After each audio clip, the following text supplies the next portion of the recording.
Hey guys, welcome back. This episode is more like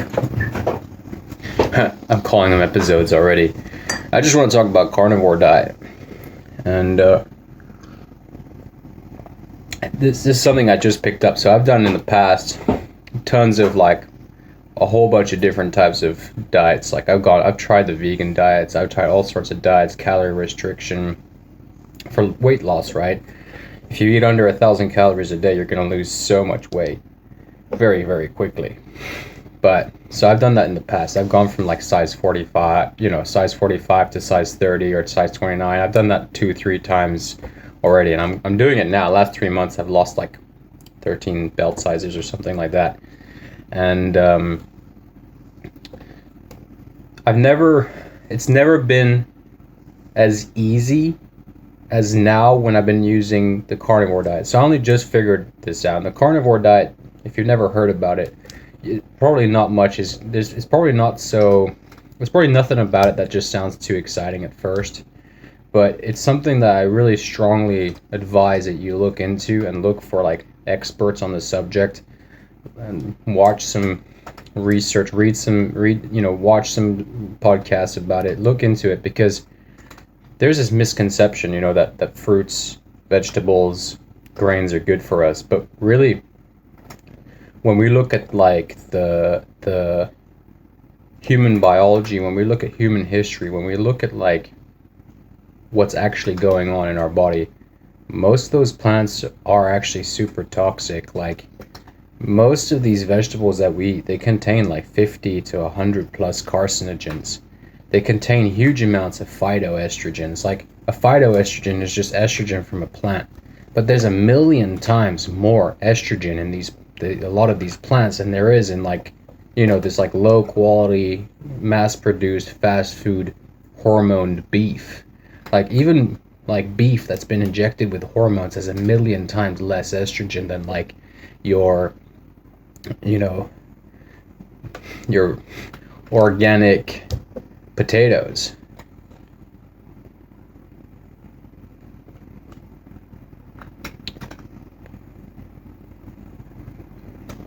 It's quite a shocker, and it's gonna blow your mind, like how crazy. Because you ask somebody, would you eat poison mushrooms? No. Why would you eat poison mushrooms? Well, it turns out like pretty much all of it is like eating poison mushrooms. And what's interesting is I've found like 3 or 4 dead deer around these fields here. And they died from overeating oats. They die from overeating potatoes. Horses, they die if you feed them carrots and apples. So a lot of these like vegetables that we're encouraged to eat and these fruits that we're encouraged to eat, they kill herbivores. And when you think about it, like, for example, like Coca-Cola, well, the sugar is from plants, when you think about all the fast food that's like super bad for you, like oven pizzas and shit like that, that's all just plant. That's like tomato sauce, flour, all that stuff, it's from plants. And all the things that we associate with bad health, all the foods that we associate with bad health, they're made entirely by plant material. Like think, high fructose corn syrup is bad for you. Yeah, but where does it come from? It comes from plants. Now, there's no question that the dawn of agriculture really gave birth to advanced civilization in a sense, because if we look back, it's the ability to grow these plants and to grow these foods that allowed us to, rearrange responsibilities in society so that we can actually, have scientists and have all these things. But, it's like the only reason why we had to do that is because there's so many natural catastrophes over the last few million years. Like the number of asteroids that are over 1,000,000 megatons, and mind you, the whole world's nuclear arsenal put together is like 20 to 30,000 megatons of force. That's nothing. Like literally compared to what nature, like that's nothing compared to asteroids. Like the Burkle crater 5,000 years ago killed 80% of the human population. The asteroids, the 2 cataclysms at the end of the Ice Age, at the Younger Dryas boundary that ended the Ice Age, I mean, those were, 8 million megatons. Astonishing. And so what happened is, like, our main sources of food, these mega mammals, mammoths, super sloths, and all these things, they just died out. We ran out of food. We ran out of all the things that we were evolved to eat because they all died in these cataclysms. Most mammoths didn't even die at the Younger Dryas boundary. They died in a cataclysm 20,000 years before that. Toga, the Toga volcano. I mean, that put like 6 feet of ashes across the entire planet. Crazy. This shit happens all the time. The asteroid that landed in the Gulf of Carpentria, that is actually the asteroid that ended the Roman civilization. People think it's like civilizational like collapse, but it's 99% of the time civilizations end because of asteroid impacts or astrophysical phenomena like solar flares and all that kind of stuff. Just there's a whole slew of things, and over the last 3 million years during the Pleistocene, we've just the amount of food that's been available to us has just gone down to the point where there's pretty much nothing left for us to eat, and we're super carnivores. You won't find cave paintings that have, plants on them and stuff like that. We're super carnivores.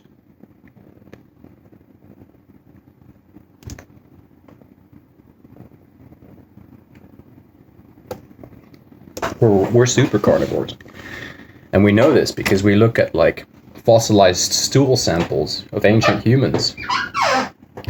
We look at evidence from the past. We look at literally like poop, fossilized human poop and stuff. And we can tell like humans have never eaten plants. And that puts like a question on, for example, we humans, we the way we consume energy is through fat. Our fat storage. What plants do, they stop your body from consuming the fat that's on you. They get in the way. So that's how people store fat, because they're eating plant. They're eating fruits and vegetables and grains, and those hijack the natural processes of how we process energy. And that's how people get fat and sick. Where does Alzheimer's comes from? It comes from sugar. Diabetes, where does it come from? It comes from sugar. All of these serious conditions, heart problems, they don't come from cholesterol. In fact, the contrary is true. It seems like cholesterol actually helps prevent heart problems, and low cholesterol is even more dangerous for you. But again, this is not from eating meat. This is from eating like plants. It's the plants that are causing heart problems, that are causing mental problems, that are causing all these things. You can eat like as much meat as you want and you're going to lose body fat, because that's how your body naturally processes energy. That's how you're not stopping your body from using your fat storage as energy, ketones.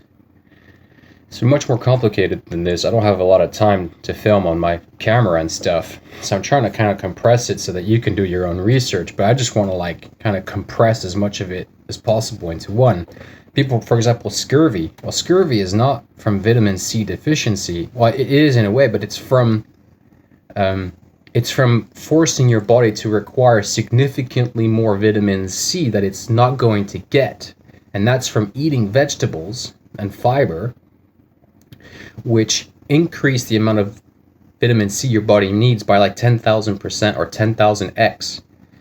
So when you're just eating meat and you're doing a pure carnivore diet, you need like 10,000 times less, or 10,000% less. I don't remember which one it was, 10,000 something less vitamin C.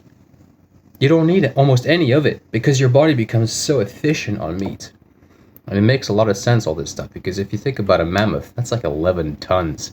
If you go and hunt, modern hunter-gatherer societies, they can't be very large because you don't really have mega mammals anymore. You don't have people hunting elephants. But think about it. Like, for example, when I go moose hunting, you get 3 moose, even like relatively small ones, and there's enough meat there to feed like 20 people for a whole year. Like, everybody walks home with like 20 to 40 kilos of meat. Like, it's like 3 animals, and now like you have enough meat to last you every day. You can eat every day meat for like a year. I mean, if you're not eating a lot of meat, but if you're eating like a kilo of meat, you still, you still could Like you hunt a moose, you shoot a moose, and that's like 100+ kilos of meat just for you. It's an enormous amount of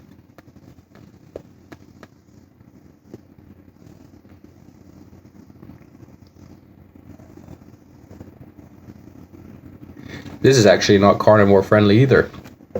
So that's another thing. Like, think about other things like cocaine. That's plant material. Tobacco, plant material. All the sugar is from plants. Opium, plants. When you really start to think about it, like all the bad things that humans consume that are bad for us from nature, one way or another, they come from plants. It's really an interesting thing to look into, and it makes a lot of sense too. If like, maybe this is more conspiratorial, but if you're a king and you got to deal with a bunch of fucking peasants, well, of course you're gonna make them eat shit that makes them sick. You're not gonna give them meat. I mean, otherwise they're gonna be strong and they're gonna be intelligent and they can think for themselves and they're gonna have energy to focus and to do things. And like, you don't want your peasant population to be healthy. You don't want them to live like over 60, 70 years old. If you think about it, like if you're a corrupt leader, why would you want peasants? Why would you, So again, I'm not saying that, like, basically what I'm saying is you should look into it because there's a lot to it. And there's a lot of misconceptions about vegetables and fruits and grains being healthy. Like fiber is an anti-nutrient. These things suck nutrients out of our body. They suck these vitamins out of our body. They suck this stuff out of our body. People think it's healthy, but it really isn't. And you can tell when you look at vegans, like a 30-year-old vegan, she looks like she's 50 years old. Or like looks like completely frail. Skin looks like it's nasty. They look really, really unhealthy. And for like the last 2.5 months, I've been doing both, like restricted, like once a day eating carnivore diet. So I've been eating less than 1,000 calories a day, only meat once a day. And I've lost like 13 belt sizes in like 2.5 months, which is a lot. I was obese. If you look at some of my videos from 3 months ago, I had a huge belly, a lot of fat around here. And now I'm back to what I was like 2 years ago before I went on my fast food binge. I knew I could lose the weight. I've done it before, but I just got tired of eating healthy my whole life. Or I thought I was eating healthy, but like being healthy and doing healthy things. I just wanted to, like, what? I want, for my, when I was 12 years old, I wanted to eat a huge bag of candy. I wanted to drink, 3 liters of cola in one sitting. I wanted to eat 3 pizzas in a row without anybody telling me what the fuck to do. And so I did it,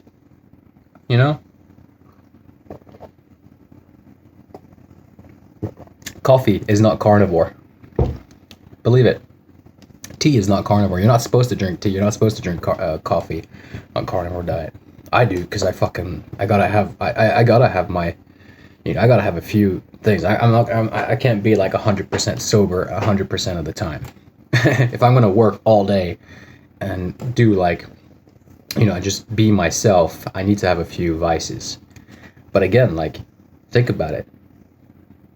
This is vegan friendly, but it's not carnivore friendly.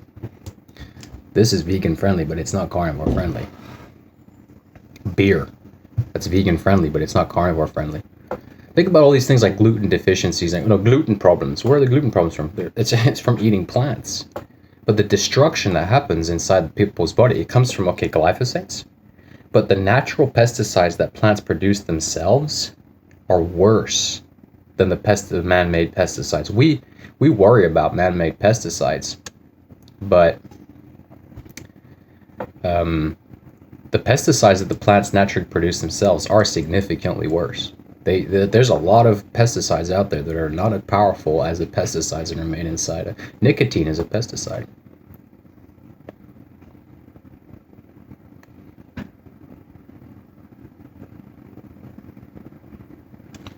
I think that's it for today, guys. I'll see you guys next time.